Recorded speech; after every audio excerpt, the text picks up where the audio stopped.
Yo, what's going on? Hope you're doing well. Becoming a professional mountain bike athlete can be a long and painstaking process at times, and in today's video, we're going to be breaking down my personal experience with making biking my career, and I'm going to be providing you with my top 3 tips that can help you with your journey. So let's get into it.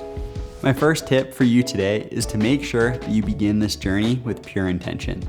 And what I mean by that is going into this for you, for your passion, not for any ego or outside influence. And the reason for this is that, from my experience, the going is gonna get tough, let me tell you. Becoming a professional mountain bike athlete can be a really tedious process and painstaking at times.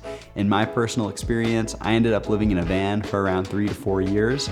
And in that time, there was just a lot of discomfort that I experienced. And obviously these are slightly first world problems, I will admit, but I was just living out here in Southern Utah because this is where I thought I needed to be in order to make this dream a reality. And in that process, I was out here in the middle of the winter. My water system in my van was freezing. It would thaw. I'd use that to take literally almost an ice cold shower in the middle of the day. It wasn't exactly the most pleasant experience ever, but because I had pure intentions and I was fueled by passion, I was able to push through these roadblocks, give it that extra 10% and make my dream a reality. And I hope that if you start this journey with the same exact reasons and same pure intention, that you are also able to give it that extra 10% and make your dream a reality. My second tip for you today is to make sure that you're staying true to yourself. When you're coming up, maybe you're getting a few sponsors, you're looking around, seeing what other people are doing, and obviously you need to learn from the environment around you and get some inspiration from people for your own career. However, it can be a really big challenge in my experience when you're seeing buddy over there who's absolutely killing it, he's got all the sponsors, whatever. Naturally, you start to think like, maybe I need to start doing some things like he's doing. And that can be good to a point, but if you're losing your own morals and really just what makes you you, it's gonna be really challenging in the long run for you to succeed. Personally, I've really struggled with this maybe the past 2-3 years because my background is actually in filmmaking, which is why I'm here on YouTube making these videos. And for a really long time, I so badly just wanted to be a bike rider that I really dismissed that part of me, when if I had embraced my creativity and my artistic background more right from the get-go, obviously hindsight's 2020, but I think I would have maybe been a little better off. And I'm just kind of starting to realize that, the past year or two. So you really need to stay true to yourself, embrace you, and it might not work at first, but you really need to just trust in the process and trust that your vision is gonna come to life.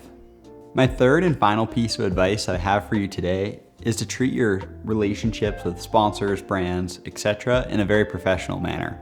I think a lot of people have some glamorous idea of what a sponsorship is, and they're like, oh, I'm gonna get paid, I'm gonna do my activity, biking, whatever, and that's that. However, you really need to be presenting these brands with a clear value in order for that relationship to keep going. Because if you're not holding up your end of the deal, that's just gonna fizzle out. And in my experience, the best way to go about this is to approach a brand with a clear idea of what you're gonna be able to provide them and what you need from them.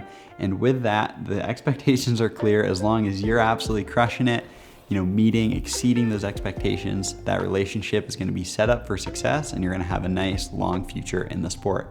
In my personal experience, I'm a content athlete, so this has been absolutely crucial because I'm able to outline with the brands I work with exactly what I'm able to provide them. I have clear goals, clear objectives to work towards, and hopefully I meet and exceed those, and that relationship keeps going. That's been, my kind of key, and it's led to, I would say, a fair bit of success. I'm very thankful to be able to ride a bike full time right now, and I hope that same methodology can help you in your experience. One thing I'd like to add here is I'd really recommend checking out the Super Athlete YouTube channel.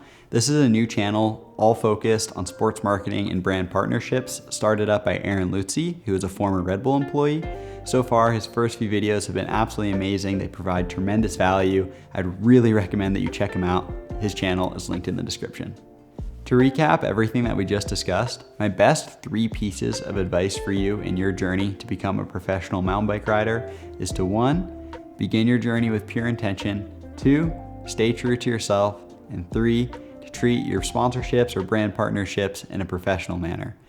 These have been 3 really key learning lessons that I've had in my short career. I'm really hopeful that they're able to help you. Thank you so much for watching this week's video. I really appreciate the support, and we'll catch you next time. Peace.